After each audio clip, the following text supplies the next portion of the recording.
Assalamualaikum warahmatullahi wabarakatuh. Salam. Selamat siang dan salam sejahtera bagi kita semua. Apa kabar Bapak Ibu? Bagaimana semangat akhir tahunnya? Semangat untuk nanti malam? Alhamdulillah. Mungkin ada yang Ya mau semangat Mbak, bakar-bakar? semangat nyium trompet sama Oh selamat iya, wisi-wisi. awal tahun berarti goals baru ya Bapak Ibu. Semoga kita semua selalu diberikan kesehatan dan perlindungan oleh Allah dan Tuhan Yang Maha Esa. Bapak Ibu hadirin yang berbahagia, puji syukur kita panjatkan kehadirat Allah Subhanahu wa taala, Tuhan Yang Maha Esa, karena hanya atas taufik dan hidayahnya lah kita dapat hadir pada acara Weekly Talk 27 perkembangan isu jaminan sosial. Sekaligus Weekly Talk terakhir di tahun ini nih Bapak Ibu. Ternyata kita sudah 27 episode bersama-sama. Yang terhormat Wakil Direktur PKN STAN, Ibu Evi Mulyani yang sekarang sudah berada di tengah-tengah kita. Yang saya hormati para dosen dan seluruh sivitas akademika PKN STAN, narasumber kita Bapak Didi Kusnaini SE MPP, serta Bapak Lutfi Mahrus dosen D3 Akuntansi PKN STAN selaku moderator acara kita pada siang hari ini. Serta seluruh peserta acara yang tentunya saya sayangi. Nah, Bapak Ibu, sebelum kita memulai acara pada siang hari ini, alangkah baiknya kita berdoa menurut agama dan kepercayaan masing-masing. Berdoa dimulai.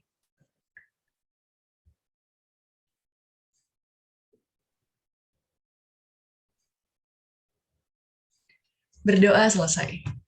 Sebelumnya, saya ingin berterima kasih atas kesempatan yang telah diberikan kepada saya untuk dapat memandu acara pada siang hari ini. Terima kasih Bapak-Bapak, Ibu-Ibu, semoga nggak pernah bosan ngeliat saya setiap minggu ya. Ada pepatah, Bapak Ibu tak kenal maka tak sayang. Walaupun saya udah kenalan berkali-kali, semoga di episode ke-27 saya kenalan tetap nggak lupa ya. Perkenalkan, nama saya Givani Adila Irwanda, mahasiswi PKN STAN, Prodi D3 Penilai 2019. Seperti biasa, Bapak Ibu, sebelum memulai acara, saya akan membuka pakai pantun biar kita semangat, santai tapi serius jadi informasi yang diberikan. Hari ini dapat bermanfaat bagi kita semua. Hari Minggu ke rumah Pak Camat, sedih hati pergi sendirian. Saya ucapkan salam hormat untuk para hadirin sekalian. Assalamualaikum warahmatullahi wabarakatuh. Waalaikumsalam warahmatullahi wabarakatuh. Baik, terima kasih banyak Bapak Ibu. Sebelumnya, saya akan membacakan panduan peserta acara pada siang hari ini. Yang pertama, mohon mikrofon dalam keadaan mute atau diam selama berlangsungnya acara.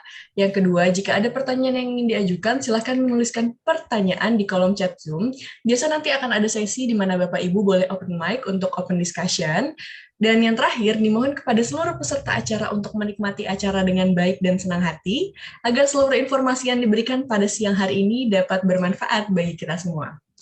Selanjutnya, saya akan membacakan rundown acara kita pada siang hari ini. Yang pertama tadi sudah pembukaan oleh saya sendiri, lalu akan dilanjutkan oleh pembukaan dan sambutan oleh Wakil Direktur PKN STAN, Ibu Evi Mulyani.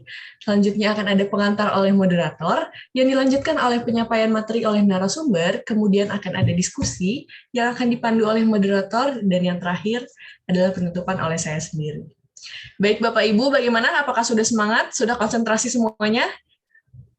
Saya mau dengar suaranya. Kita akhir tahun harus semangat nih Bapak Ibu. Siap. Siap, semangat. Semangat. Gitu. Saya senang nih dengar, jadi semangat saya akhir tahun. Baik, langsung saja kita ke acara pertama kita. Akan ada pembukaan dan juga sambutan oleh Wakil Direktur PKN STAN, Ibu Evi Mulyani. Kepada Ibu Evi, kami persilahkan. Baik, terima kasih Givani. Kita yang disemangat-semangatin loh tadi. Jadi mari kita ini ya semangat di hari terakhir 2021. Assalamualaikum warahmatullahi wabarakatuh. Selamat siang Pak Didi, ibu dan Bapak ya. Ibu, Bapak, dosen, teman-teman semuanya. Alhamdulillah siang hari ini kita diberikan kesempatan bisa bersilaturahmi. Dan khusus kesempatan siang hari ini kita sangat fortunate, ini istimewa di Weekly Talk ke-27, edisi penutup tadi ya, seperti disampaikan Bu Diah dan Givani, penutup di tahun 2021. Insya Allah tahun depan tentu akan, Jumat depan gitu ya, akan dilanjutkan kembali. Dan siang hari ini diskusi dengan Pak Didi, nanti Pak Didi akan share, tadi juga sudah disampaikan Bu Diah, saya kira terkait dengan jaminan sosial. Jadi saya ganggu Pak Didi beberapa hari lalu gitu ya, saya kontak beliau. Pak Didi ini sahabat saya, tempat diskusi kadang jadi curhat saya gitu ya, ketika di lapangan Banteng, khususnya kalau pekerjaan ketika cross institusi eselon 1 koordinasi area pekerjaan yang terkait, gitu ya. Salah satunya jaminan sosial, termasuk ketika beberapa tahun lalu reform pensiun, gitu ya, menjadi inisiatif strategis Kementerian Keuangan. Lalu yang saya ingat ketika beberapa hari lalu saya cerita ya sama teman-teman siang hari ini, ketika saya kontak beliau, ini Pak Didi, jadi di forum ini sudah teman-teman yang lain Pak Didi sudah share gitu, dan kesempatan tadi yang istimewa nih di edisi 2021 penutup 2021 saya ganggu Pak Didi gitu beberapa lalu, saya teringat juga gitu, oh ya, kesempatan beberapa tahun lalu ya gitu, sempat 2 pekan short course bersama jaminan sosial ya Pak Didi ya di Canberra gitu. Dan alhamdulillah siang hari ini terima kasih Pak Didi sudah berkenan memenuhi undangan kami. Sebagai informasi mungkin 2 hal yang saya ingin sampaikan. Yang pertama terkait dengan acara ini Pak Didi, menyambung tadi yang sudah disampaikan oleh Bu Dia, Weekly Talk ini merupakan program ownership bersama gitu, kami bersama sebagai forum untuk belajar bersama, update kebijakan Kementerian Keuangan. Kemudian harapannya adalah forum ini menjadi motivating gitu, untuk saling memotivasi, saling menginspirasi. Harapannya tentu optimismenya adalah dapat menjadi pembuka jalan untuk improvement yang sustain gitu ya di area Tridharma perguruan tinggi, pengajaran, penelitian maupun pengabdian masyarakat. Dan tentunya optimisme yang utama lagi gitu terkait dengan sinergi gitu. Kita semoga kami di PKN dengan tempat Pak Didi, Direktorat HPP, Harmonisasi Peraturan Penganggaran, bisa semakin meningkatkan sinergi kolaborasi melalui nanti pusat penelitian dan pengabdian masyarakat, Budiah dan tim, kemudian tentunya pusat studi. Kami ada sekitar 10 pusat studi Pak Didi di PKN dan juga melalui prodi. Ada 9 prodi di kami di PKN. Kemudian saya kira yang kedua ketika terkait dengan substansi siang hari ini, kita memahami Pak Didi bahwa area di direktorat yang HPP yang dipimpin Pak Didi jauh lebih luas, tidak hanya jaminan sosial. Siang hari ini khusus jaminan sosial dulu Pak Didi sebagai salah satu area di HPP, dan ketika kita bicara jaminan sosial pun, saya kira kita memahami bahwa jaminan sosial pun coverage-nya sangat luas gitu ya, sangat dimungkinkan untuk dibuat series diskusi. Jadi Pak Didi nanti jangan kapok kalau di tahun 2022 ada terusannya lagi gitu. Bicara dari coverage program jaminan sosial pun kita melihat bahwa mulai dari JP, JHT, JKK, JKM, Jamkes begitu dan lainnya gitu, kemudian pengelola pun dari BPJS-TK, Kesehatan, Taspen, Asabri gitu. Kemudian kontennya, kebijakannya, reformnya gitu. Nanti silakan Ibu Bapak, teman-teman, mohon dioptimalkan kesempatan baik ini, termasuk nanti isu-isu atau perkembangan apapun itu gitu yang perlu diluruskan, atau apakah kebijakan atau mungkin isu-isu yang berkembang di luar yang seringkali kita juga ternyata perlu untuk mereconsider atau merevisit pemahaman kita. Pak Didi, karena forum ini modest, informal, gitu. Ini ada openingnya Pak, tapi nanti tidak ada closing. Karena tidak ada closing, jadi di kesempatan membuka ini saya mengucapkan sekali lagi terima kasih kepada Pak Didi, Budiah dan tim di Pusat Penelitian dan Pengabdian Masyarakat, Ibu Bapak dosen, terima kasih. Insya Allah kita bertemu lagi di tahun 2022, semoga lebih baik, diberikan kelancaran, berikan petunjuk kesehatan untuk kita menjalankan amanah yang diberikan kepada kita. Saya stop di sini. Terima kasih. Assalamualaikum warahmatullahi wabarakatuh. Waalaikumsalam warahmatullahi wabarakatuh. Terima kasih banyak Ibu Evi. Nah, baik Bapak-Bapak, Ibu-Ibu, rasanya udah nggak sabar mau ke acara inti kita, yaitu akan ada diskusi yang akan dipandu oleh moderator kita pada siang hari ini, Bapak Lutfi Marus, dan juga narasumber kita. Terima kasih banyak Bapak sudah mau hadir, yaitu Bapak Didi Kusnaini. Kepada Bapak Lutfi Marus, kami persilahkan. Baik, terima kasih Mbak Gifani. Bismillahirrahmanirrahim. Assalamualaikum warahmatullahi wabarakatuh. Selamat siang Bapak Ibu sekalian. Alhamdulillah, syukur kepada Allah SWT, kita masih diberikan kesempatan untuk hadir ya, untuk bersama-sama berdiskusi, mencari ilmu, dan alhamdulillah ini edisi spesial ya, Weekly Talk spesial dengan tamu yang spesial.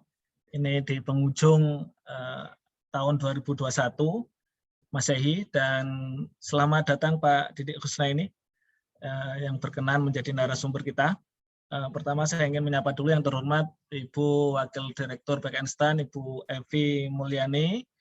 Yang saya hormati dosen saya ini Bu Diah Purwanti, Kepala P3M, beserta timnya, ya, dan Bapak Ibu dosen semua yang saya hormati, dan mudah-mudahan ya, kita bisa menutup tahun 2021 dengan lancar, dengan berkah, dan insya Allah bermanfaat bagi semuanya.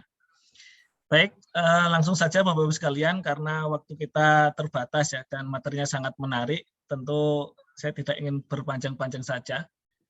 Saya ingin langsung membacakan CV dari Bapak Didik Husnaini. Tadi beliau di awal menyampaikan ya, gabungan dari dua nama dosen yang ada di PKN-STAN ya, Pak Didik dan Bu Husnaini gitu ya. Nah, beliau ini lahir di, nama lengkap Didik Husnaini ya, lahir di Bantul 22 Januari 1976. Beliau sekarang menjabat sebagai Direktur Harmonisasi Peraturan Penganggaran DJA.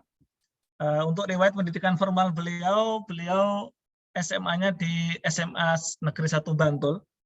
Mungkin Bapak Ibu yang dari Bantul ini, SMA Negeri 1 Bantul.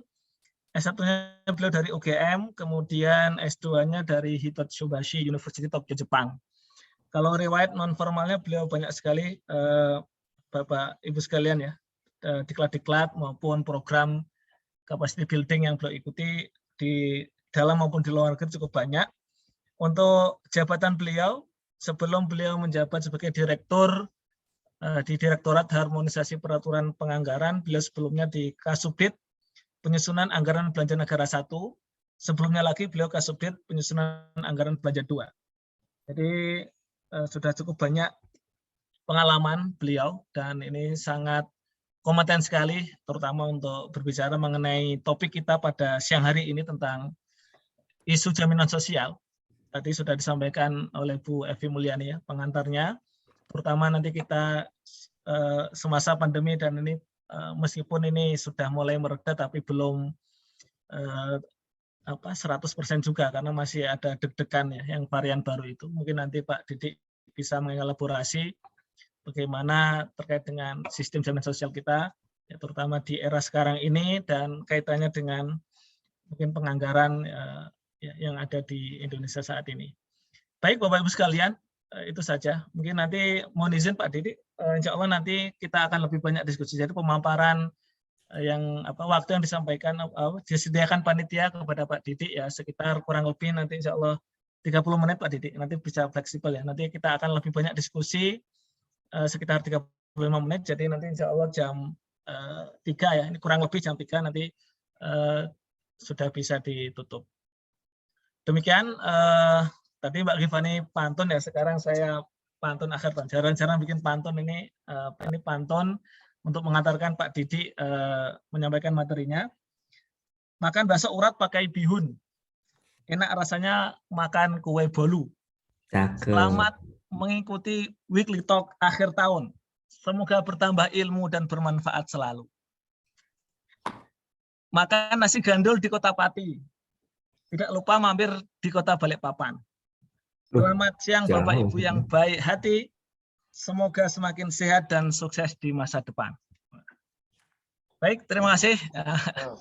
Ya, terima kasih Pak. Ini belum bisa menyaingi ini Pak. Di STAN ada dosen pantun ya, Pak Kodir yang jago pantun ya. Pantun 3 darah ini. Mudah-mudahan beliau ini hadir nih. Baik, terima kasih Bapak Ibu sekalian. Untuk waktu kami persilahkan kepada Pak Didik Husnaini. Silakan Pak. Terima kasih Pak Lutfi. Assalamualaikum warahmatullahi wabarakatuh. Saya itu kalau ada undangan dari STAN, dari BPPK itu, pertanyaan itu adalah instruksi bagi saya. Ya, gitu kan? Jadi ketika Bu Evi nanya, bisa nggak? Bisa, jawabnya langsung. Gitu. Terus saya lihat tanggalnya 31 Desember. Wih, mantep. 31 Desember habis Jumatan, Bu Evi masih ini dan teman-teman dosen masih semangat. Padahal biasanya udah pulang kampung tuh Mas Rahadi itu.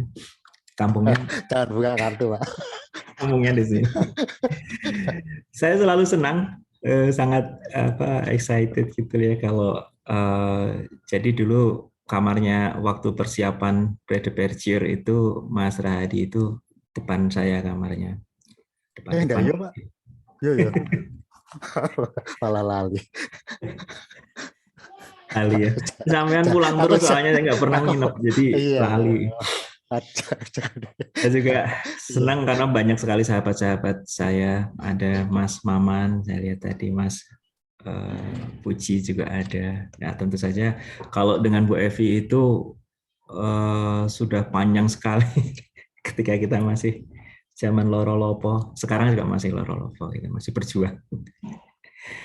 Jadi tadi disampaikan oleh Bu Evi juga ya, kita dulu, oh ya ini saya mengajak teman-teman dari Subdirektorat Jamsos, ada 2, 1 tujuannya gitu ya. Mudah-mudahan kalau ada feedback nanti biar teman-teman bisa langsung mendengarkan. Yang kedua kalau mungkin saya ada yang miss nanti teman-teman juga bisa mengoreksi.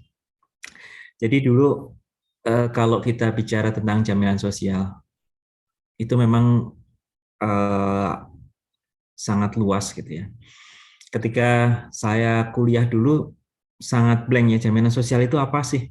Bentuknya itu nggak ada. Jadi kalau kita dulu kuliah public finance gitu, yang namanya jaminan sosial itu barangnya apa kita nggak tahu gitu kan. Kemudian saya sama Pak Rahadi itu kan disuruh sekolah ke Jepang waktu itu baru tahu oh ini jaminan sosial. Jadi semua berlaku. Di sana kan ada NHI ya, National Health Insurance. Oh kayak gini tuh. Kemudian di situ juga belajar tentang pensiun. Nah sampai titik situ saya hanya tahu 2 skema itu yang namanya jaminan sosial itu apa? Ya pensiun dan jaminan kesehatan. Sampai kemudian pada kesempatan itu, ya kalau boleh saya share screen. Kemudian paparan saya yang mana ya?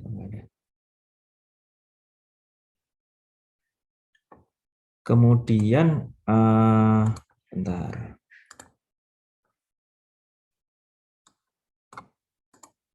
Nah, kemudian ketika saya kembali aktif ke kantor gitu, saat itu juga sedang dilakukan pembahasan-pembahasan tentang sistem jaminan sosial nasional. Sebenarnya kalau dari sisi undang-undang, sistem jaminan sosial nasional itu kan sudah ada. Ya. Jadi kalau kita lihat udah bisa ini terlihat belum ya? Tayangan saya. Sudah, Pak. Sudah ya. Nah, kalau kita lihat sebenarnya dulu waktu kuliah S1, S2 saya itu nggak pernah kebayang apa sih. Bahkan ketika itu membayangkan ada yang namanya unemployment benefit gitu, UI gitu.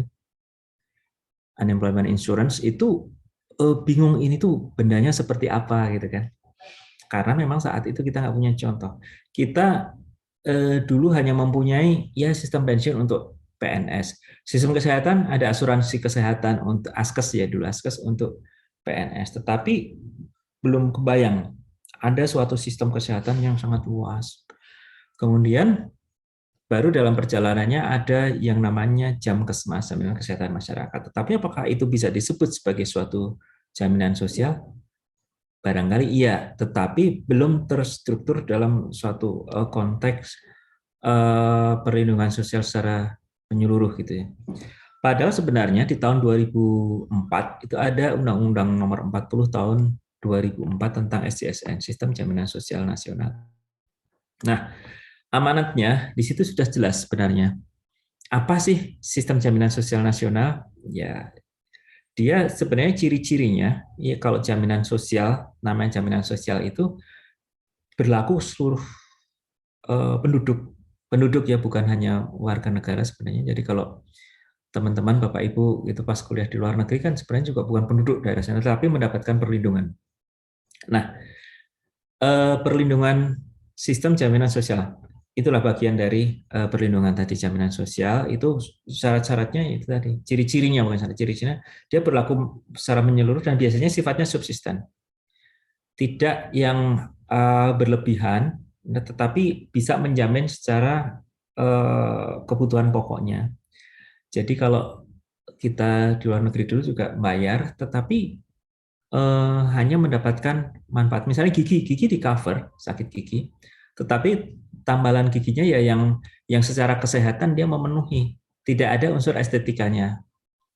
Mata, kacamata juga dapat, tetapi ya subsisten yang lensanya paling murah, gitu yang kira-kira bisa memenuhi tidak mengganggu kesehatan orang itu. Bisa. Termasuk mestinya ketika kita bicara jaminan sosial yang lain, pensiun dan sebagainya, ini juga sifatnya subsisten. Loh, terus kalau mau lebih gimana? Nah, kalau mau lebih boleh, tetapi di luar skema jaminan sosial nasional. Konsepnya sebenarnya itu, jadi berlaku secara menyeluruh dan biasanya dia subsisten. Sifatnya juga gotong royong, ya gotong royong. Jadi nanti bisa kita lihat kegotong royongan dalam sistem jaminan sosial nasional seperti apa. Kalau kita lihat di Undang-Undang 40 tersebut, tujuannya apa? Memberikan kepastian perlindungan dan kesejahteraan bagi seluruh rakyat Indonesia. Coba kita bandingkan dengan sebelum terbitnya undang-undang atau sebelum ada pengaturan, karena ini tahun 2024, tetapi implementasinya nanti baru tahun 2014. Nah, kalau sebelumnya, nih sebelah kiri ya kita lihat di matriks yang paling kiri, ini kan ada program-program jaminan sosial memang yang berjalan, tetapi tidak berlaku secara menyeluruh, secara imparsial gitu. Jadi dia berlakunya hanya untuk sebagian kecil ya. Misalnya kalau swasta dengan jam sostek. Jam sostek pun kan hanya mempunyai jaminan hari tua, jaminan kecelakaan kerja, dan jaminan kematian.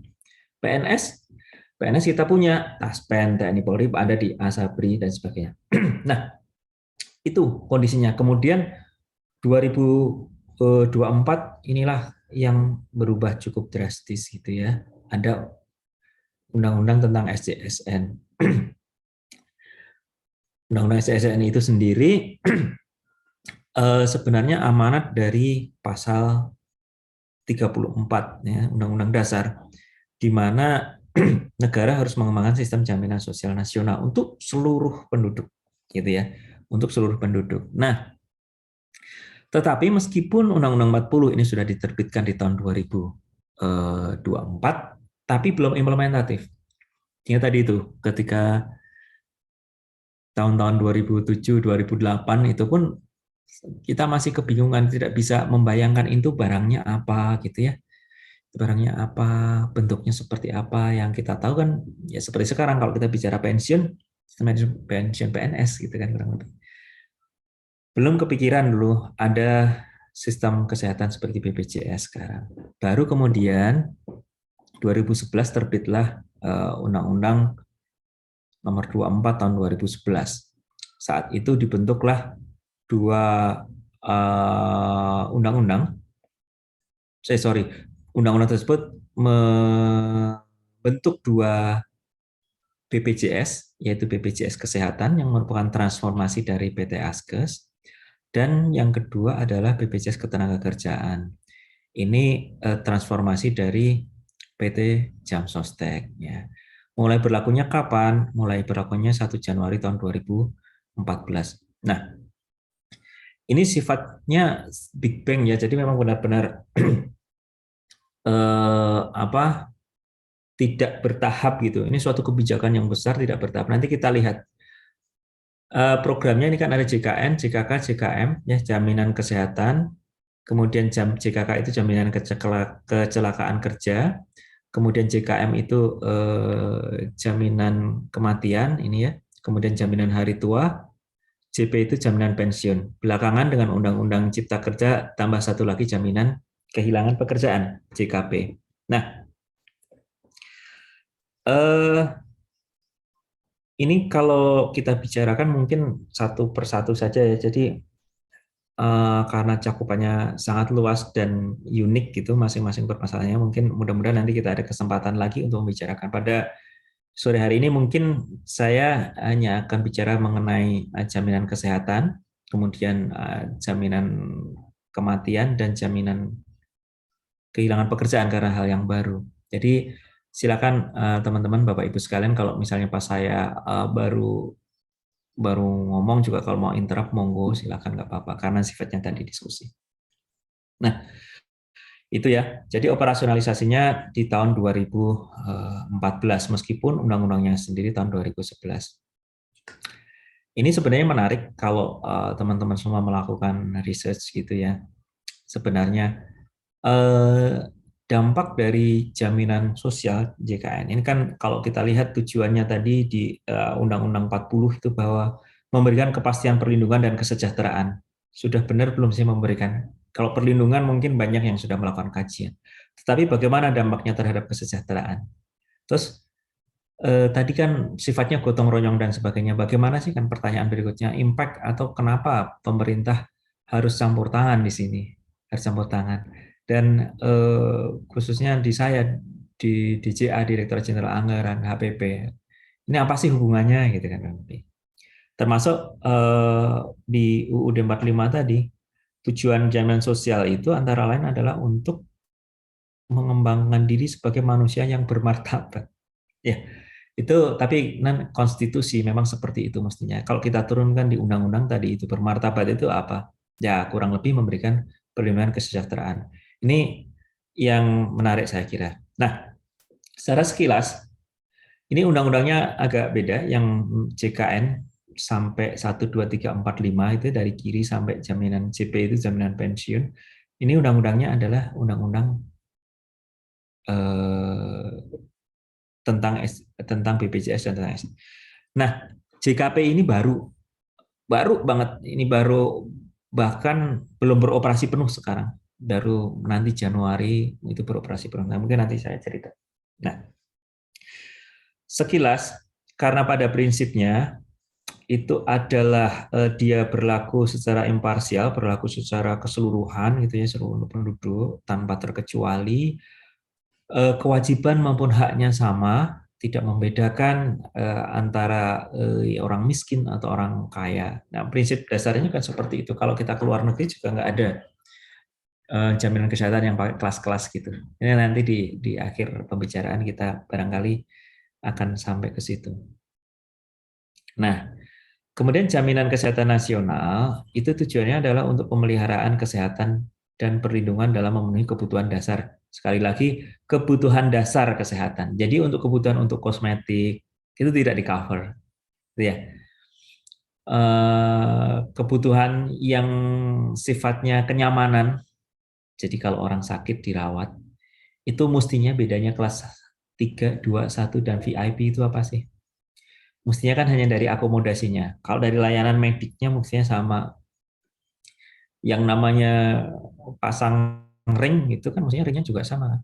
Ya artinya dari sisi fungsinya. Mungkin jenisnya beda. Bahannya yang satu dari platina, yang satu dari apa gitu beda. Tapi mestinya konsep dasar dari jaminan kesehatan itu yang membedakan itu adalah dari sisi akomodasi dan dari sisi kenyamanannya. Ya, kenyamanan. Jadi kalau sekamar kelas 3 isinya 6 orang, kalau kelas 2 isinya berapa? 4 orang. Kelas 1 2 orang, VIP sendiri gitu. Itu kan lebih ke kenyamanan, tetapi dari sisi layanan medik mestinya sama. Targetnya adalah untuk seluruh masyarakat dan bentuknya adalah pelayanan kesehatan dasar. Tetapi nanti kita bisa lihat di Indonesia itu mungkin ya yang coverage layanannya itu paling luas, asuransi kesehatan dengan coverage layanan paling luas itu ya jaminan kesehatan ini. Asuransi yang lain pasti ada plafonnya, itu ya. Ada plafonnya. Misalnya kita beli asuransi di Aksa Mandiri itu pasti ada. Oke, boleh, tapi maksimal 1 miliar misalnya. Ya kalau dalam hal kita sehari-hari sakitnya flu, pilek gitu sih. Ini ya, tetapi kalau yang istilahnya katastrofik, 3 tahun yang lalu saya ngantar bapak mertua saya ke Harapan Kita, itu pasang ring jantung. Itu menggunakan fasilitas BPJS juga jaminan kesehatan. Saat itu 3 ring zero gitu ya, tidak bayar apa-apa. Nah ini kalau dengan asuransi swasta mungkin kan ada kena plafonnya tadi misalnya, tergantung berapa kita. Bagaimana iurannya untuk jaminan kesehatan nasional ini? PPU itu pekerja penerima upah. Seperti kita bekerja di sektor formal lah gampangnya. Itu adalah persentase tertentu dari penghasilan. Saat ini 5%, di mana yang 1% itu dibayar oleh peserta, yang 4% dibayar oleh pemberi kerja. Teman-teman semua juga seperti itu Bapak Ibu sekalian. Yang 4% itu dibayar oleh APBN, karena pemberi kerjanya adalah pemerintah. Sementara yang 1% dipotong dari gaji kita dengan cap. Ini jadi ada sedikit perubahan. Kalau dulu dari gaji pokok gitu ya, 2% dari gaji pokok. Totalnya sama 5%, cuman di tahun 2020 itu diubah 2020 betul. Bahwa basisnya adalah penghasilan, jadi iuran. Inilah makna dari gotong royong tadi. Ada PBU dan PBPU, pekerja bukan penerima upah. Jadi pekerja di sektor informal, dia biasanya daftarnya mandiri. Yang tidak punya pemberi kerja ya, pekerja bukan penerima. Dan PBI, penerima bantuan iuran. Nah, inilah maksud dari tadi sifat kegotong royongan tadi. Jadi kalau Bu Evi itu karena direktur, wakil direktur gitu kan mensubsidi potongannya kan pasti lebih gede gitu ya, 5% dengan menyentuh cap 12 juta. Mensubsidi siapa? Mensubsidi ya, gotong royong mensubsidi kepada yang penghasilannya di bawah sekian persen gitu. Sehingga itu nanti yang konsepnya mungkin sesudah slide ini nanti kita akan cerita konsep pendanaannya seperti apa sih. Kita menggunakan model trust fund. Nah, ini JKN Jaminan Kesehatan Nasional dikelola oleh BPJS Kesehatan. Kemudian ada program-program yang lain, jaminan kecelakaan kerja, jaminan kematian, jaminan hari tua, jaminan pensiun. Jaminan hari tua dan jaminan pensiun banyak yang sadar, sangat sadar bahwa saya punya, nanti kalau berhenti pensiun, berhenti kerja, saya akan mendapatkan hak pensiun. Begitu selesai saya akan dapat lamsam jaminan hari tua. Tapi apakah teman-teman ya Bapak Ibu sekalian ngeh kalau ternyata juga punya perlindungan jaminan kecelakaan kerja dan jaminan kematian? Banyak yang tidak ngeh gitu ya, bahwa ternyata selain JHT dan JP, itu kita juga mempunyai program jaminan kecelakaan kerja dan jaminan kematian. Memang kalau yang masalah ini, yang JKK, JKM, JHT, dan JP, ini agak berbeda. Kalau JKN tadi, jaminan kesehatan itu penyelenggaranya hanya ada satu, BPJS Kesehatan. Nah yang 4 ini, itu penyelenggaranya ada 3. Untuk PNS diselenggarakan oleh PT Asabri, oleh PT Taspen, yang TNI Polri dan pegawai Kemenhan dilayani atau itu oleh PT Asabri, dan untuk sektor yang lain di luar penyelenggara negara itu diselenggarakan oleh BPJS Ketenagakerjaan. Ini juga salah satu ya, mohon bantuan teman-teman nanti kalau sempat mengkaji gitu ya. Saat ini nanti di belakang kayaknya juga teman-teman menyiapkan salah satu materi itu ada dispute. Kapan harus ke BPJS Ketenagakerjaan, BP Samsostek, kapan harus ke PT Taspen dan PT Asabri. Ini juga cukup membuat pening. Nah, jaminan kecelakaan kerja itu intinya ya jaminan ketika kita mengalami kecelakaan kerja sakit atau kecelakaan kerja dari waktu keluar rumah untuk berangkat kerja sampai kembali lagi ke rumah. Jadi kalau misalnya kita sedang kerja, nah ini sekarang jadi bingung ketika semua WFH gitu ya. Ini termasuk kecelakaan kerja atau enggak kalau misalnya di rumah. Karena kalau dulu clear banget. Selama dalam jam kerja, ya kemudian kita mengalami sakit atau kecelakaan kerja dalam rangka penugasan, yaitu coverage-nya adalah jaminan kecelakaan kerja. Manfaatnya apa? Manfaatnya pelayanan kesehatan, bantuan uang dan beasiswa. Yang mengiur ini kalau untuk BP Jam Sostek itu antara 0,24 sampai 1,74 tergantung risiko tempat kerjanya.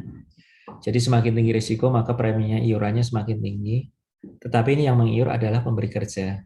Jadi pekerja kita juga karena tidak dipotong mungkin juga nggak ngeh gitu ya, ini akan dibayar oleh pemerintah, oleh APBN, oleh pemerintah.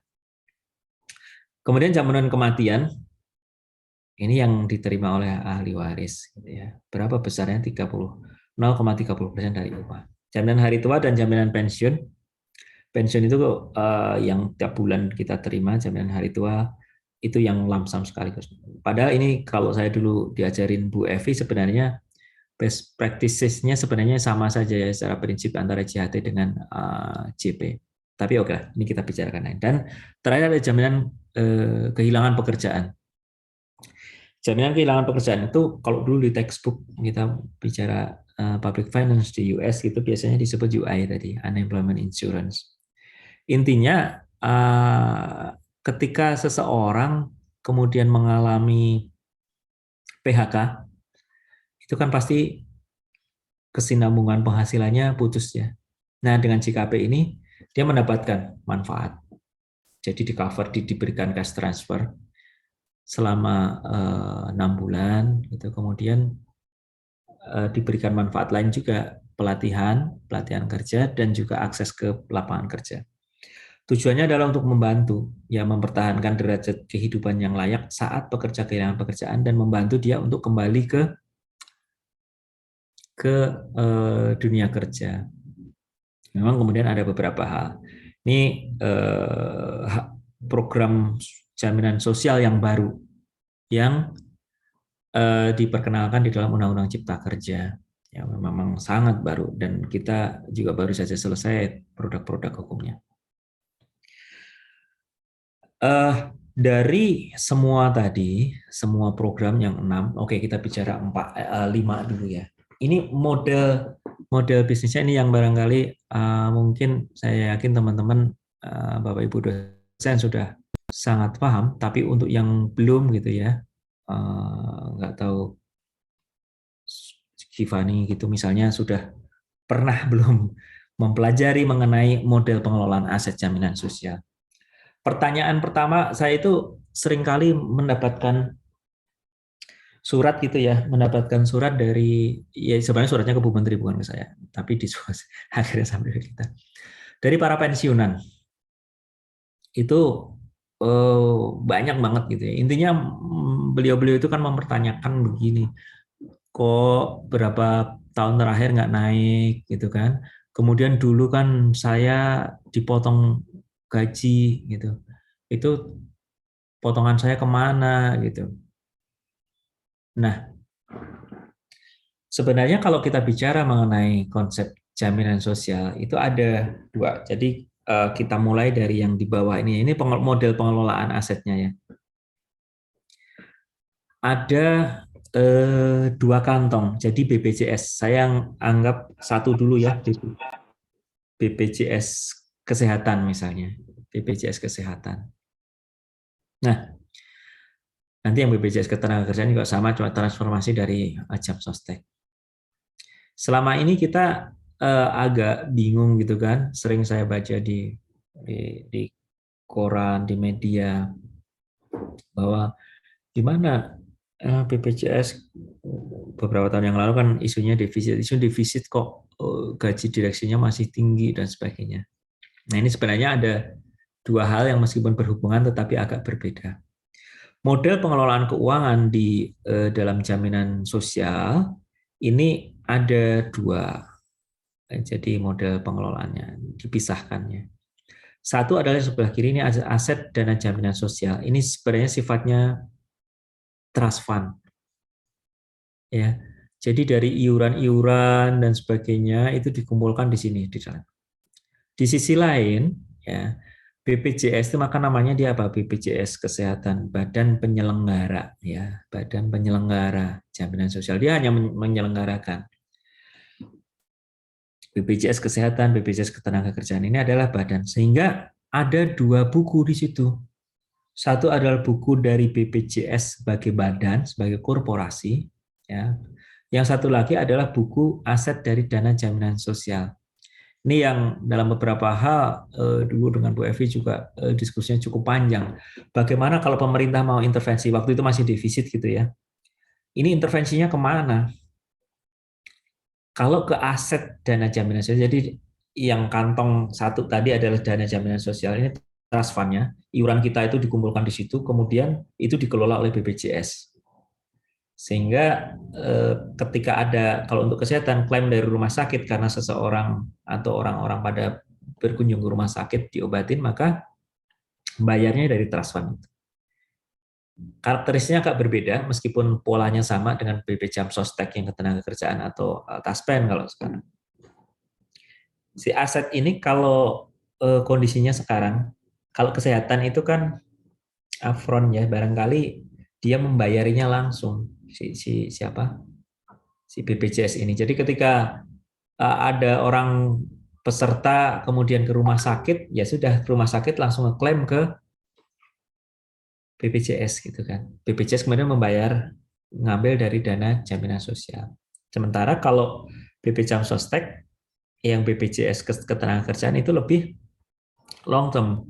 Jadi kita bukan kita ya, teman-teman kita yang kerja di sektor swasta mengiur, kemudian dananya dikelola, diinvestasikan, kemudian nanti ketika sudah pensiun misalnya dia menyalurkan dana jaminan pensiun.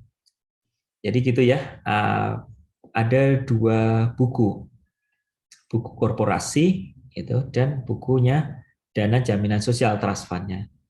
Pertanyaannya kemudian, ini sumber dananya dari mana? Gitu kan? Nah, kita lihat yang atas ini adalah ya, jadi ada ini kan tengah ya, kemudian ini kan atas nih. Ini adalah sumber-sumber pendanaannya. Ketika ada aset dana jaminan DJS itu dana jaminan sosial, ini sumbernya adalah dari peserta. Tapi dengan peserta juga, ini ada hubungan imbal balik. Jadi peserta itu mengiur, tetapi juga nanti dia mendapatkan manfaat dari dana jaminan sosial ini. Ya, jadi iuran yang alur merah ini ditampung di dalam aset jaminan sosial. Di sisi lain, dulu ada aset, jadi BPJS itu kan transformasi dari PT Askes dan PT Jam Sostek gitu ya kurang lebih. Ini yang dulu merupakan pengelolaan juga sama, ada korporasi, ada program. Program itu yang Askesnya gitu ya. Untuk yang program itu dialihkan kemudian menjadi aset dana jaminan sosial. Ini berarti tahun 2014 ya, awal 2014 ya. Karena tadi operasi pertama dari BPJS itu tanggal 1 Januari 2014. Nah, di sisi lain dulu kan Jam Sostek dan PT Askes itu juga punya aset gedung, mungkin di saham dan sebagainya, itu kemana? Nah, ini yang ditransformasikan yang ke kanan menjadi aset Badan Penyelenggara Jaminan Sosial. Termasuk ya ada kewajiban pemerintah itu untuk memberikan modal awal bagi BPJS dua-duanya. Jadi sebenarnya kalau di undang-undangnya disebutkan maksimal setinggi-tingginya 2 triliun. Tapi waktu itu pemerintah hanya mengalokasikan 500 miliar untuk masing-masing BPJS. Ya. Nah, selain itu ya, jadi saya sampaikan yang atasnya adalah sumber-sumber utamanya. Kemudian dikelola gitu ya, kurang lebih dikelola dengan karakteristik yang berbeda. Kalau BPJS Kesehatan mungkin dulu belum bisa melakukan akumulasi sehingga investasinya sangat kecil gitu ya. Sementara kalau BP Jam Sostek itu sudah bisa melakukan investasi, sehingga yang sebelah kiri ini aset ini tadi dari iuran dari aset ini dikumpulkan kemudian diinvestasikan, hasil pengembangannya untuk nambah aset DJS.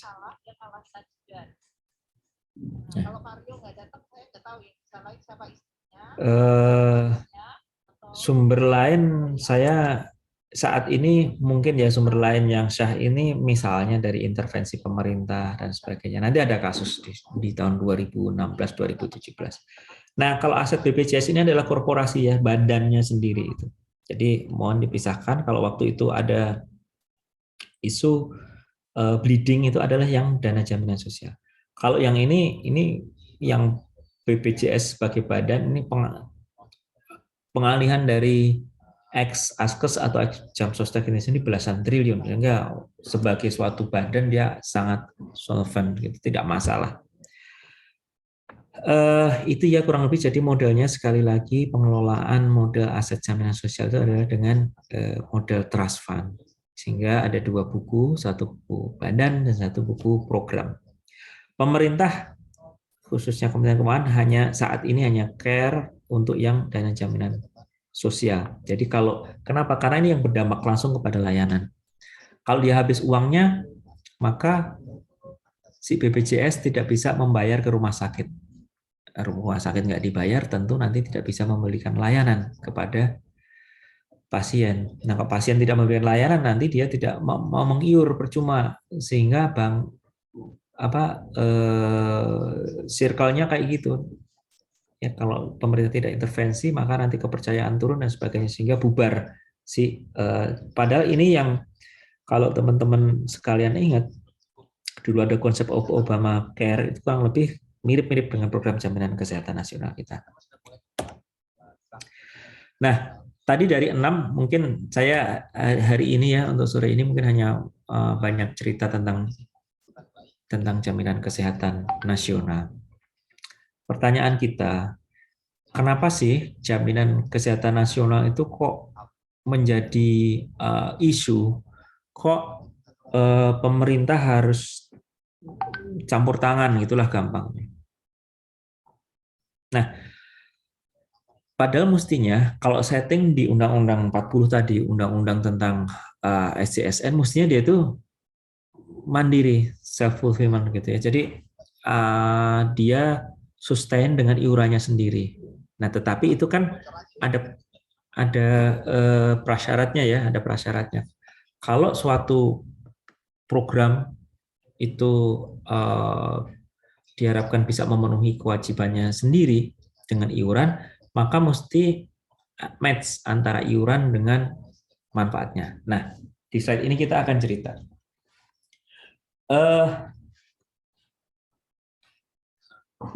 Kita mulai dari tabel grafik yang sebelah kiri, ini tahun 2014. Bayangkan ya Bapak Ibu teman-teman sekalian, BPJS Kesehatan itu mulai operasi secara aktif di tahun 2014. 1 Januari 2014. Tetapi saat itu juga sudah defisit. Artinya apa? Artinya ya sejak lahirnya sudah ada masalah.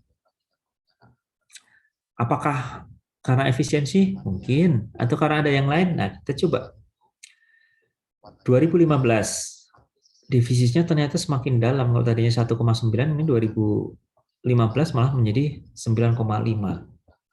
Nah, pemerintah harus melakukan, karena di Undang-Undang SJSN itu, pemerintah harus melakukan upaya-upaya ketika DJS ini, dana jaminan sosial itu mengalami defisit atau tidak solvent gitu ya.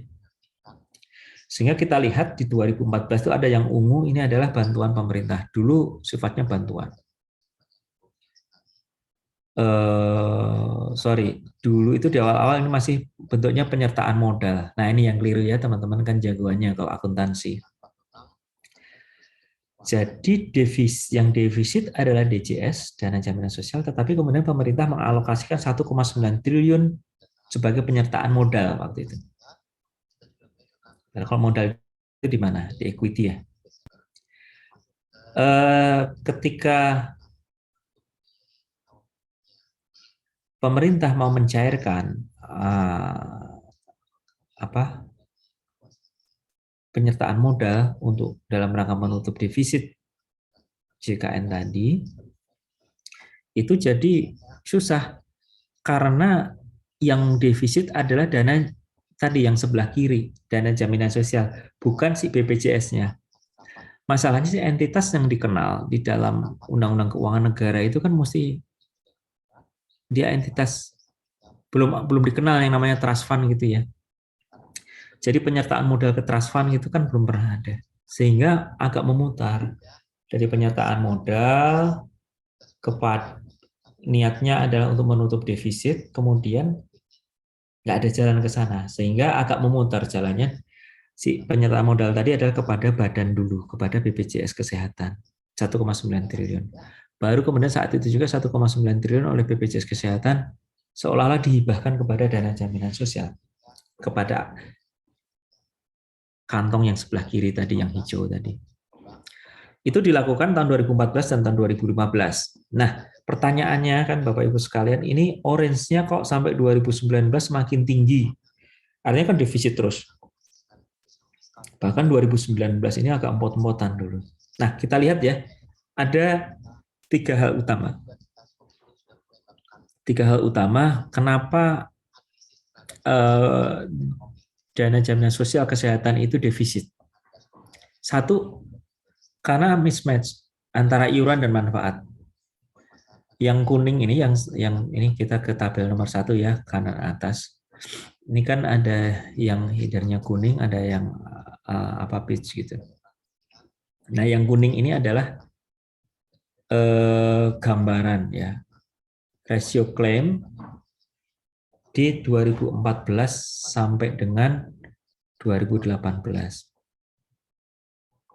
Rasio klaim itu adalah yang di atasnya jumlah klaim, yang di bawahnya adalah iuran. Jadi kalau di atas 100%, artinya klaimnya melebihi dari iuran yang terkumpul. Kita lihat ya di sini, ini segmentase. Jadi nomor 1 itu PBI, itu penerima bantuan iuran, ya orang miskin dan tidak mampu. Ini klaim rasionya nggak nyampe 100 kecuali tahun 2018 gitu ya. Kenapa ya kira-kira? Kalau teman-teman ya ada yang suka eksperimen gitu. PBI ini apakah orang miskin dan tidak mampu? Apakah dia itu, apakah orang miskin tidak mampu ini tidak pernah sakit? Atau dia tidak bisa mengakses ke fasilitas kesehatan, atau dia nggak tahu caranya gitu ya, caranya. Sehingga ini pun masih tanda tanya kalau PBI, penerima bantuan iuran ini juga di bawah 100. Nah, kemudian PPU pemerintah. Kenapa PPU pemerintah lebih tinggi dari 100%? Ini kan kayak kita PNS nih.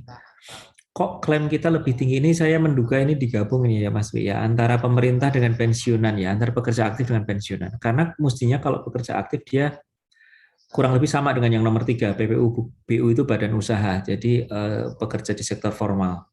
Mestinya profilnya juga kayak gitu, sekitar 60-70%. Ini kemungkinan digabung PPU pemerintah itu antara yang masih aktif dengan yang sudah pensiun. Kalau yang sudah pensiun pastilah tinggi gitu kan. Nah, yang paling memprihatinkan sebenarnya mismatch itu adalah yang nomor 4, PBPU, pekerja bukan penerima upah. Bahasa bahasa normalnya orang menyebut ini adalah kelompok mandiri. Jadi orang yang mendaftar. Ini kita lihat klaim rasionya tuh. Kelas 1 di atas 300%. Kelas 3 dari 700 kemudian di atas 400%. Ini memang ada dikonfirmasi nanti dengan catatan nomor 2 itu ya, di bawahnya segmen PBPU keaktifannya rendah. Tapi kurang lebih gini. Dulu ya di PBPU ini ada 2 hal berarti, pekerja bukan penerima upah. Dulu sifatnya ada orang yang in out. Jadi pas mau sakit merasa butuh dia daftar sebagai peserta, tetapi kemudian dia tidak begitu sudah mendapatkan pelayanan kesehatan, kemudian dia tidak ikut lagi, tidak bayar lagi, sehingga klaim itu iurannya itu dia terkumpul, sehingga klaimnya sangat tinggi. Dia hanya menjadi peserta ketika butuh gitu kan, tetapi ketika sudah sembuh dia nggak mengiur lagi dan seterusnya. Nah, yang kedua memang dari sisi perhitungan aktuarianya, ini yang sebelah kanan gitu ya, sudah dikotakin.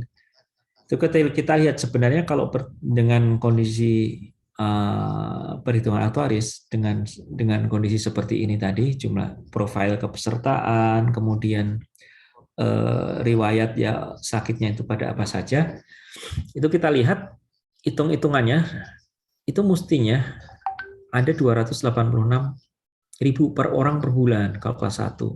Kelas 2 184.000 dan 134.000. Namun saat itu ya sebelum tahun 2019 coba iurannya berapa? Untuk kelas 1 80.000, kelas 2 51.000, kelas 3 25.500. Itu kan?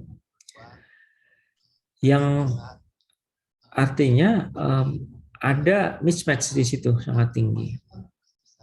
Ini penyebab pertama. Artinya memang dari awal settingnya agak kurang. Memang sudah settingan dari awal secara matematis, secara teoritis memang akan terjadi defisit itu karena iurannya lebih rendah dibandingkan dengan pembayaran. Nah, masalah yang kedua tadi tentang PPPU.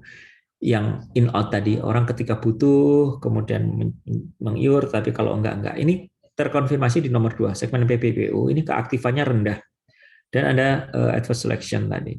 Sehingga kita lihat gap-nya ya. Grafik yang biru, ini biru itu apa? Biru itu terdaftarnya naik terus nih, naik sampai tahun 2018 sampai 30 juta. Ini kita bicara 2018 ya karena masih defisit itu. Tetapi tingkat keaktifannya ini kan berarti kan misalnya di tahun 2018 ya Oktober ini kan 16 juta dibandingkan 30, ini sekitar 60% kan. Hanya sekitar 60% yang aktif bayar. Lah yang 40% gimana? Ya itu tadi bayar. Yang kedua. Yang ketiga, memang bisa dibilang JKN kita itu too generous gitu ya. Terlalu generous. Kalau asuransi yang lain tentu tidak akan menanggung biaya katastrofik. Tapi dari JKN, BPJS Kesehatan itu menanggung. Ya nggak apa-apa, ini program pemerintah kan. Nggak apa-apa. Tapi kita lihat ya katastrof yang sebelah kanan ini kita sebut sakit-sakit parah itu adalah sakit-sakit katastrofik. Biasanya 3 hal pertama ya, jantung, ginjal, dan kanker. Tapi ini juga ada yang lain, ada stroke, thalassemia, cirrhosis hepatis, leukemia, dan hemofili. Tapi yang paling banyak ya 3 teratas itu jantung, ginjal, kanker, dan ya barangkali stroke ya itu kan satu paket. Nah, mohon maaf Pak Didi, mohon izin Pak Didi. Ini waktunya 5 menit Pak untuk pemaparan. Mohon maaf Pak. Oke. Nah ini ya kemudian ternyata katastrofik itu sudah menggerus 21% sendiri dari total biaya pelayanan. Sementara dengan biaya yang sangat tinggi. Itu ya. Nah kemudian karena ini defisitnya makin tinggi dulu, kalau Bapak Ibu teman-teman sekalian ingat sampai tahun sebelum pandemi 2019 gitu ya, itu selalu ya tiap hari BPJS defisit, rumah sakit belum dibayar klaimnya dan sebagainya. Kita waktu itu kemudian mengusahakan perubahan iuran karena dengan basis 3 hal tadi, maka iuran untuk PBI itu kita naikkan. PBI menaikkan kan sebenarnya pemerintah sendiri, pemerintah bantuan iuran ya, karena pemerintah membayar. Kemudian yang pegawai pemerintah, PPU pegawai negeri itu kita naikkan, tadinya basisnya kita lihat ya ini yang Perpres 75. Jadi dulunya basisnya adalah Perpres 82 ini di sini. Dulunya di 23 kemudian naik 7 menjadi 42 di Perpres 75 tahun 2019. Ini aja perjuangannya dulu Bu Evi juga turut di dalam menyusun ini Perpres 75 ini. Ada PPPU dan sebagainya ini naik. Tetapi jadi dari perhitungan kita dengan komposisi iuran seperti ini mestinya sampai tahun 2024 tidak mengalami kenaikan. Akan tetapi kemudian terbitlah Perpres 75. Akan tetapi ini umurnya hanya pendek Bapak Ibu teman-teman karena di awal tahun 2020 ini di judicial review. Khusus untuk yang PPPU ini dibatalkan. Sehingga kita langsung waktu itu serta-merta kita ubah lagi Perpres 64 karena kalau enggak ini tetap masalah BPJS defisitnya ya bleedingnya itu akan terus-menerus sehingga terancam gagal. Program yang sangat bagus ini berantakan. Nah, kemudian muncullah Perpres 64 yang sekarang ini ya. Nih. Nah, dampaknya apa? Dengan Perpres 64 ini kita lihat di kanan ini dari pendanaan bahwa sekarang yang tadi yang negatif, tetapi pada kondisi April 2021, nah kita lihat dulu dari sini ya. Tahun 2018 aset bersihnya negatif 33. Jadi suatu program dengan aset bersih minus, ini kan sebenarnya theoretically bangkrut ya. Bangkrut. Arus kasnya ada suatu perusahaan besar, kasnya akhir tahun cuma 145 miliar. Padahal mengolah uang berapa tadi? 80. Nah, ini di bawah nih. Pendapatannya 80 triliun, tetapi dia kas akhir tahunnya hanya 145 miliar. Dan masih punya utang lah, anggaplah gitu ya. Asetnya negatif 34 triliun. Tahun 2019 makin parah. Arus kasnya ya hanya segitu, kemudian aset bersihnya minus 51 triliun. Ini 2019. Sehingga kita lihat dampaknya dengan terbitnya Perpres 64 itu di tahun 2020, maka arus kasnya di akhir tahun 2020 sudah positif, sudah cukup gede 18,7. Aset bersihnya meskipun masih negatif, tetapi sudah jauh dari tadi negatif 50 menjadi negatif 5. Sekarang sudah sangat bagus, ya sangat sehat aset si dana jaminan sosial kesehatan itu. Nah, namun catatannya ya ini yang kedua. Berkaitan posisi DJS ini meskipun ya dipengaruhi oleh meskipun sudah membagus, tetapi selain dipengaruhi oleh iuran, tetapi juga turunnya biaya jaminan atau biaya klaim tadi. Kenapa? Karena kunjungan peserta ke fasilitas kesehatan sangat turun karena COVID di tahun 2020 dan 2021. Kita lihat di tahun 2018 itu pendapatan iuran 85, kemudian 2019 itu menjadi 111 karena sebagian sudah menggunakan tarif yang baru ini iuran. Tetapi beban jaminannya ya 2019 sebelum Covid ya, ini juga meningkat tajam. 108. Ini sudah surplus kan kalau tahunannya sudah sekitar 3 triliun. Nah, tahun 2020 kita lihat nih ya. Pendapatan iurannya dia sudah full karena ini Perpres 75 ini mungkin sekitar bulan Oktober, hanya beberapa bulan berlakunya.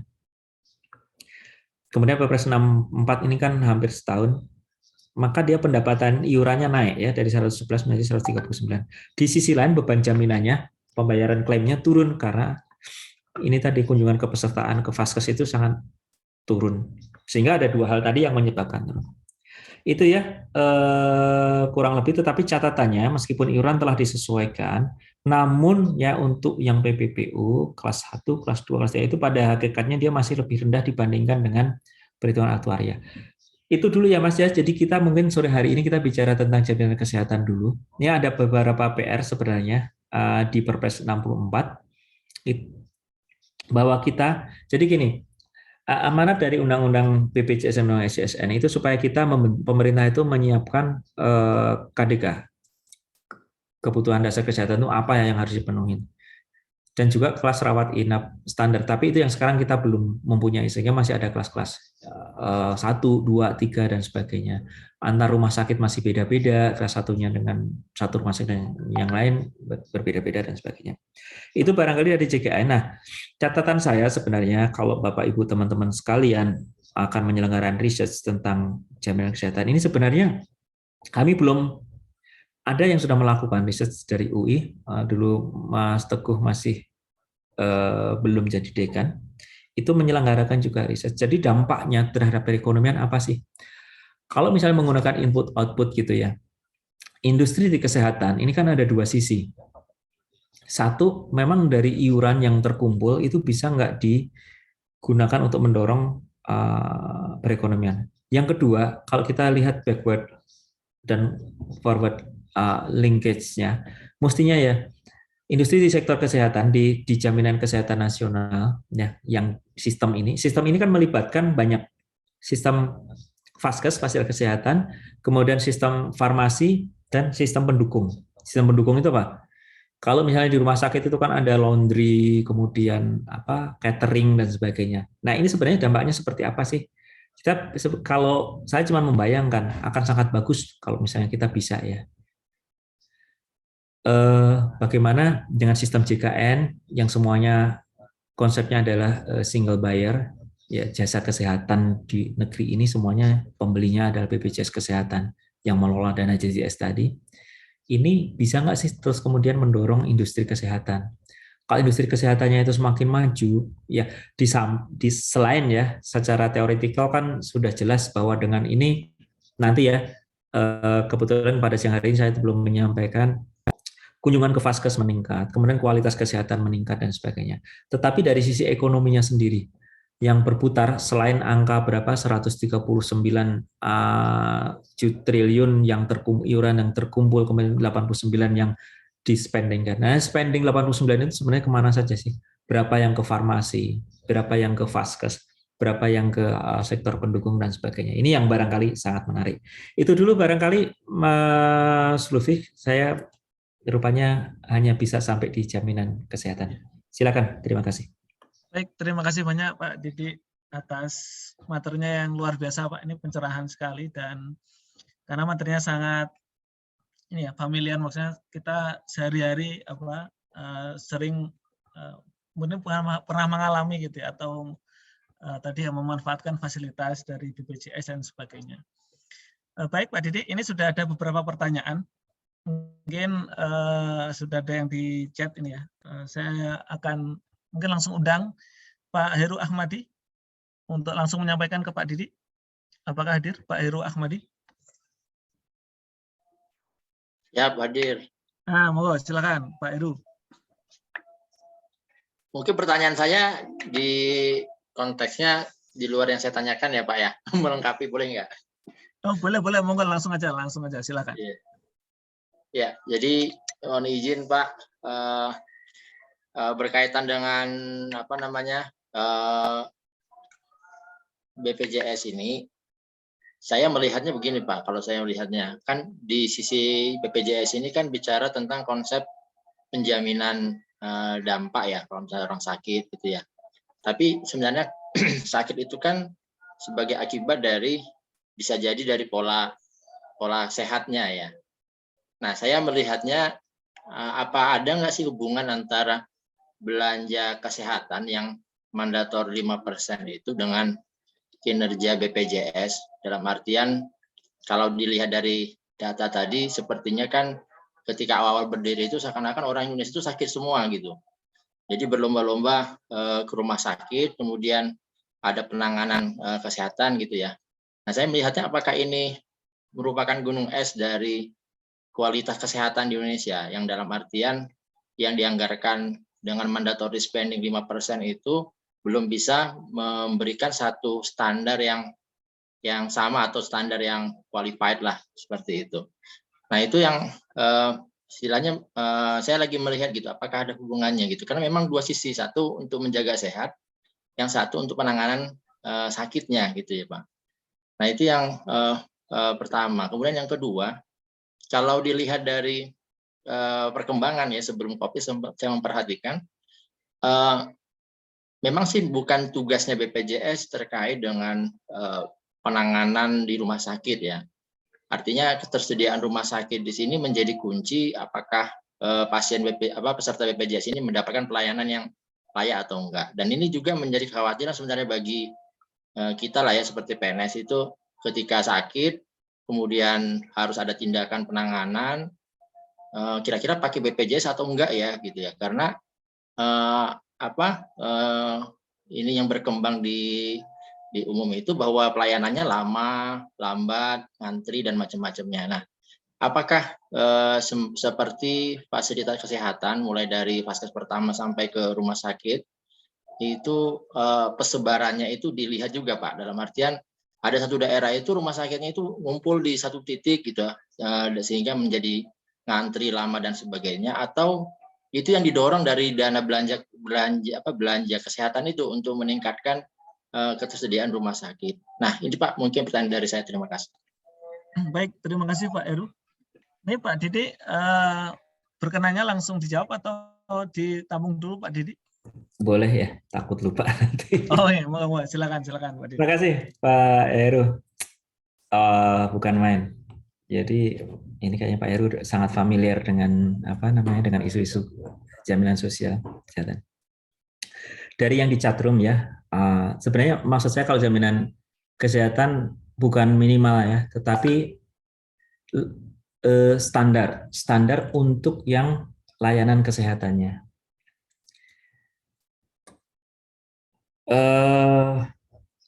Bukan berarti minimalis, tetapi kita bedakan dua ya kalau untuk kesehatan itu. Jadi satu adalah masalah layanan mediknya, yang kedua adalah masalah akomodasinya, masalah kenyamanannya.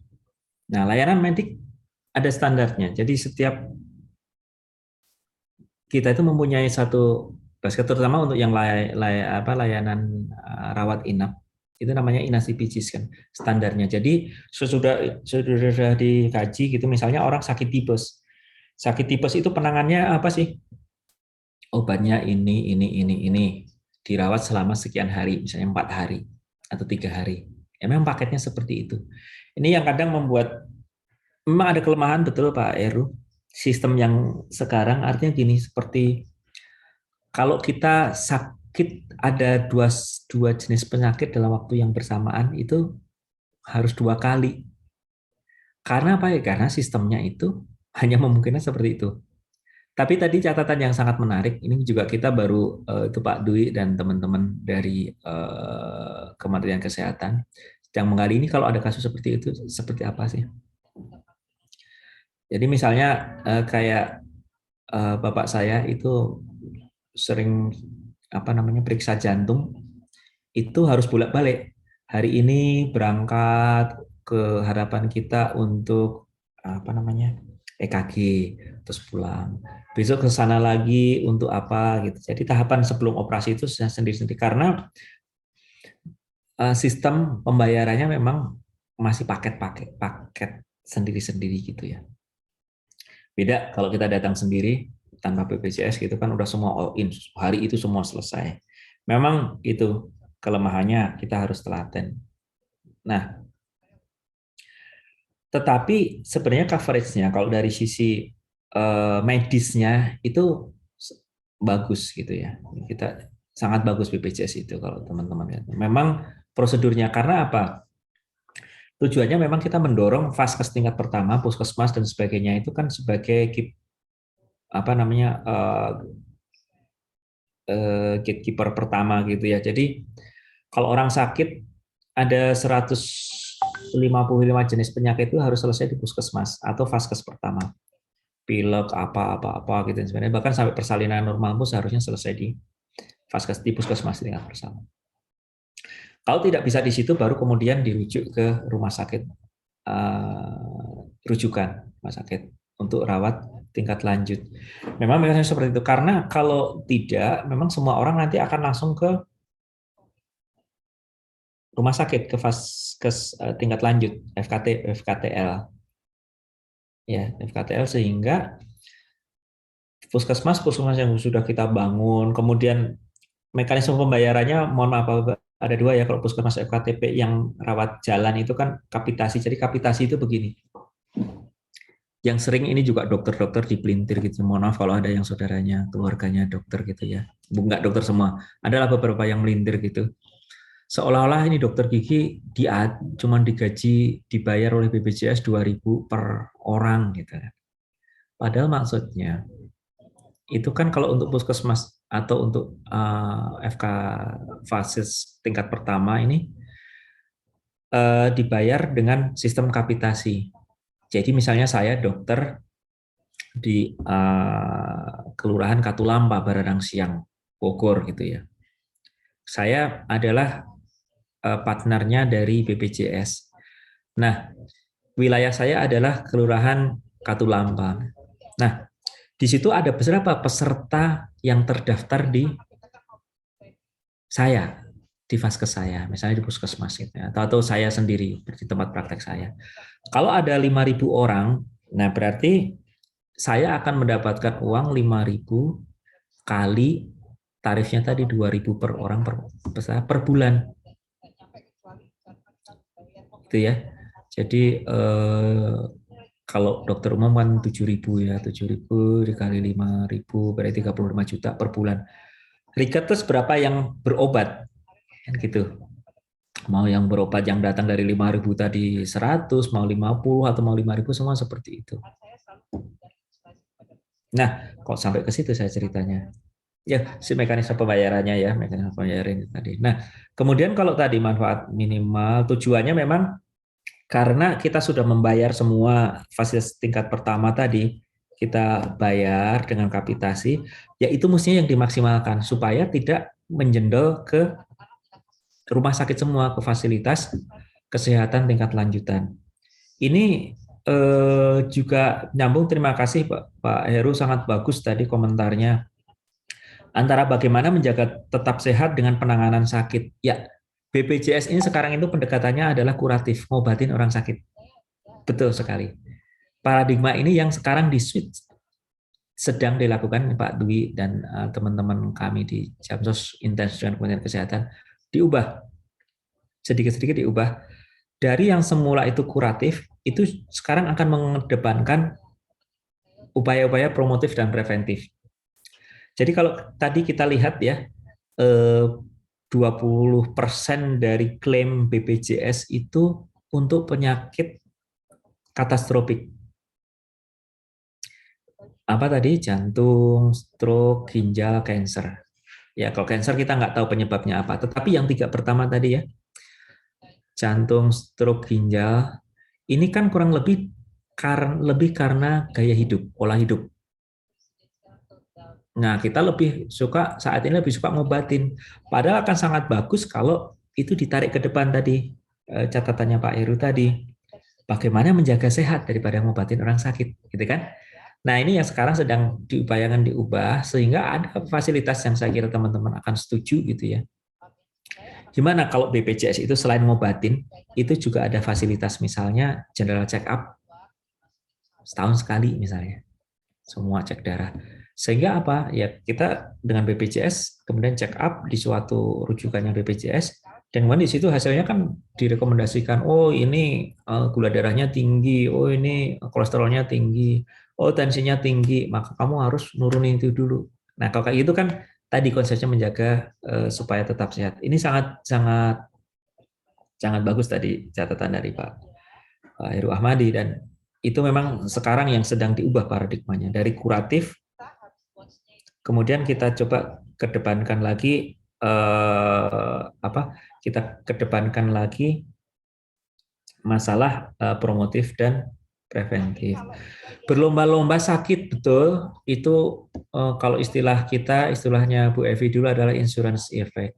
Jadi ketika pertama kali gitu kan sama ya, kayak kalau ada makan restoran yang happening gitu kan semua ingin nyoba. Sehingga kalau kita lihat tadi di mana? Di tahun 2014-2015 tadi claim ratio-nya itu sangat tinggi di atas 500%. Artinya kalau 500% itu kan kalau iurannya terkumpul 100, maka klaimnya 500. Gitu ya. Jadi jauh di atas iuran yang terkumpul. Itu kenapa kok bisa ya? Kok bisa? Ya tadi insurance efek. Salah satunya karena insurance efek. Tadinya orang takut gitu kan, dan dulu kan belum ada filternya, orang bisa ke BPJS dengan BPJS itu bisa ke puskesmas kemana-mana dengan gampang. Nah, euforia tahun 2014 ketika ada BPJS ini sehingga orang pada datang, sehingga klaim rasionya sangat tinggi. Tapi kemudian pelan-pelan kan kembali normal gitu. Saya nggak tahu normalnya karena kita belum punya sejarah panjang ya, baru tahun 2014 sampai 2021 7 tahun. Tapi memang modelnya seperti itu di negara-negara lain ketika pertama kali diperkenalkan sistem jaminan sosial kesehatan memang seperti itu. Dan saya sempat ngobrol ya, dengan ketika pas main gitu ya, ketemu orang US, orang umum ya, yang bukan orang kampus, itu kalau ditanya setuju tuh nggak dengan Obamacare, itu akan sangat beda. Dia kalau orangnya agak nggak mampu itu pasti sangat setuju. Sangat setuju, saya jadi bisa berobat. Tetapi kalau orang yang penghasilannya tinggi ditanya tentang Obamacare ya buker gitu kan. Sakit ya urusannya sendiri gitu. Pemerintah jangan saya suruh gotong royong. Nah, ini kan pola Obamacare itu kan kurang lebih sama dengan JKN kita. Kalau orang yang kita sudah terlanjur bukan, ada yang punya asuransi sendiri gitu, kemudian terbiasa dengan langsung nunjukin kartu sudah mendapatkan pelayanan, itu pasti akan kerepotan ketika mengikuti pola BPJS, harus dari puskesmas, kemudian secara bertahap dan sebagainya. Nah, tetapi kalau kita lihat manfaatnya secara umum, ya mungkin teman-teman, saya nggak bisa nanti subjektif ya. Kalau bukti objektif mungkin bisa dilakukan riset. Ya, lomba-lomba sakit, apakah ini puncak gunung es, menjaga sehat dengan lain. Jadi kalau lomba-lomba sakit tadi, ya mungkin dulu masih insurance efek. Kemudian pertanyaan terakhir tadi, Pak. Kira-kira apa ya? Pakai BPJS atau enggak ya ketika masuk? Ya itu tadi. BPJS itu generous dari sisi ininya, layanan kesehatannya, penyakit apa saja dijamin gitu kan. Tetapi memang tahapannya yang harus dijalanin dari puskesmas, dapatkan rujukan dan sebagainya, yang kadang memang makan waktu. Berbeda dengan waktu kita PNS dulu gitu kan. Jadi dulu kalau PNS dulu kita memang istimewa gitu, program sendiri, datang gitu. Kalau layanan kesehatannya kurang lebih sama, cuma dari sisi kenyamanannya dulu kan kita sendiri, sekarang kan digabung ya semua sama di situ. Kalau kita dulu dengan kartu kuning gitu, jadi kalau sakit atau ganti kacamata atau apalah gitu hanya waktu setengah hari, kalau sekarang mungkin waktu sehari. Ada satu catatan yang menarik sebenarnya, risetnya Profesor Laksono dari UGM tentang BPJS ini. Tadi masih yang fenomena gunung esnya Mbak Heru tadi, mumpung saya ingat. Jadi karena semua seluruh Indonesia itu sama gitu ya, semua mempunyai kewajiban yang sama mengiur, sementara tadi yang disampaikan Pak Heru tadi, vaskes itu nggak merata loh, hanya di kota-kota besar, yang itu sangat betul, sangat valid. Itu juga yang menjadi PR kita, supaya di dalam catatan kita ketika menaikkan tarif tadi, iuran, supaya BPJS itu memperbanyak koordinasi kerjasama dengan vaskes dan lain-lain. Jadi yang dulu hanya 1.800 atau berapa itu harus ditambah semua gitu, dengan kualitas standar kualitas yang sama. Nah, kalau itu tidak dilakukan, persis sekali sinyalemen yang disampaikan Pak Heru tadi, bahwa nanti akan terjadi subsidi terbalik, dan itu sudah terjadi. Subsidi terbalik, subsidi silang terbalik itu begini, antar region gitu, antar pulau lah, nggak usah antar provinsi. Antar provinsi boleh lah. Provinsi daerah istimewa Yogyakarta, yang dari Jogja gitu ya. Jogja itu kan provinsinya kecil, kemudian secara geografis juga relatif cuman ada bukit di Kulon Progo, di Sleman, dan di Gunung Kidul sedikit gitu ya. Tetapi secara geografis kan sudah sangat mudah gitu ya, kayak di Jakarta atau di Jakarta.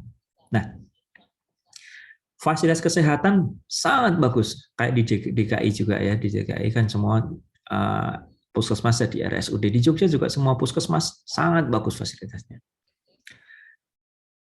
Nah, dampaknya apa? Dampaknya orang Jogja kalau sakit gampang akses ke rumah sakit, ke puskesmas, ke rumah sakit dan sebagainya, sehingga di sana klaim ratio-nya tinggi.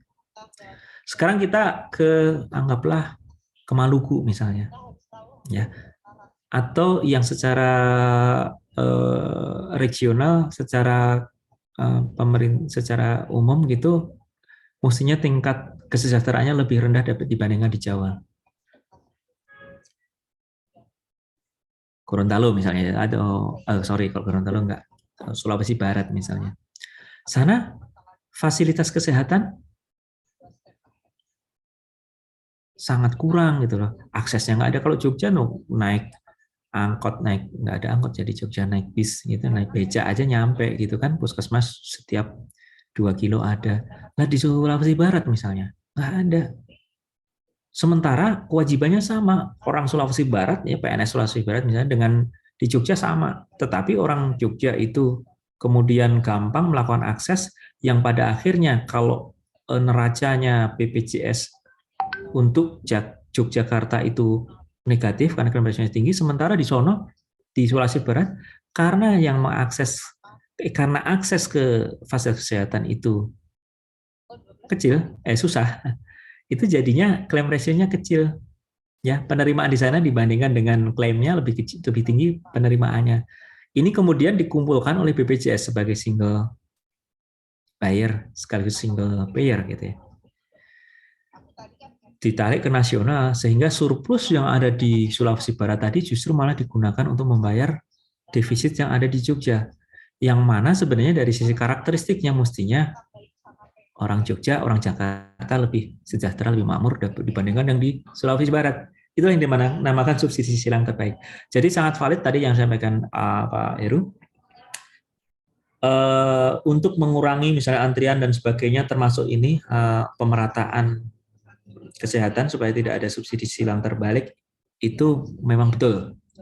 Satu, kita sudah merekomendasikan di 2019 supaya BPJS Kesehatan itu juga memperbanyak kerjasama fasilitas kesehatan. Kemudian yang kedua, kita juga, dan kita catatan kita itu tidak hanya dengan rumah sakit pemerintah, tetapi juga dengan rumah sakit swasta. Yang kedua, memang kita mendorong kepada pemerintah daerah untuk sharing gitu ya, sharing. Jadi artinya supaya mereka juga menyiapkan fasilitas kesehatan di daerah.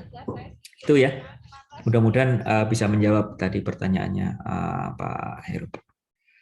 Selanjutnya, Terima kasih Pak Didi. Ini pertanyaan yang kedua dari Pak Maman, sepertinya tadi beliau menyampaikan sudah terjawab Pak mengenai arah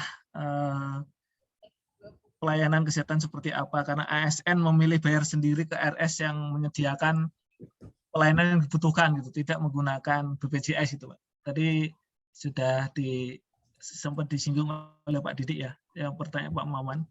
Mungkin langsung ke pertanyaan yang ketiga nih. Pak Maman sudah terjawab ya Pak Maman ya tadi ya, untuk yang pertanyaannya ini.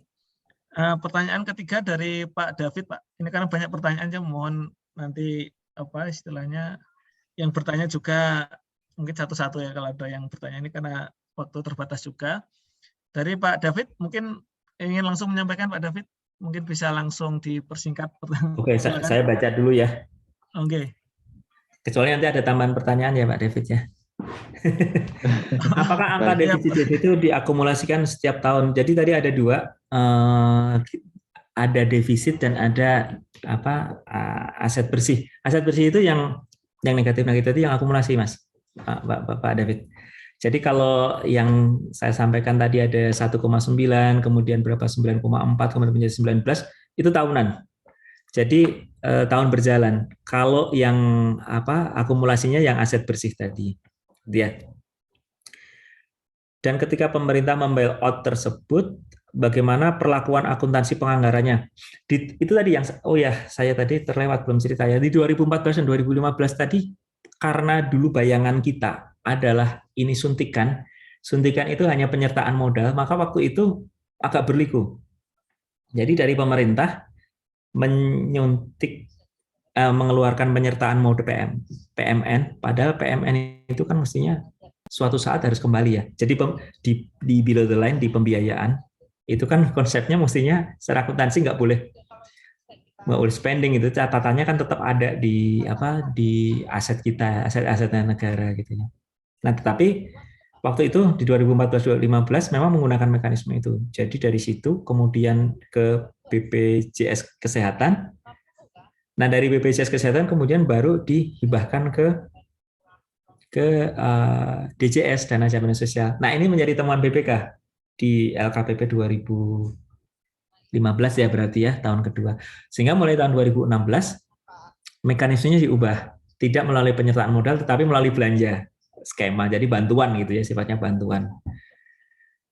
Jadi ada dua tahap, karena 2014 defisit, kemudian ditutup di 2015, berarti kita menyerahkan injeksi di 2015, kemudian 2015 defisit dilakukan injeksi di 2016, 2015-16 ini melalui mekanisme penyertaan modal negara.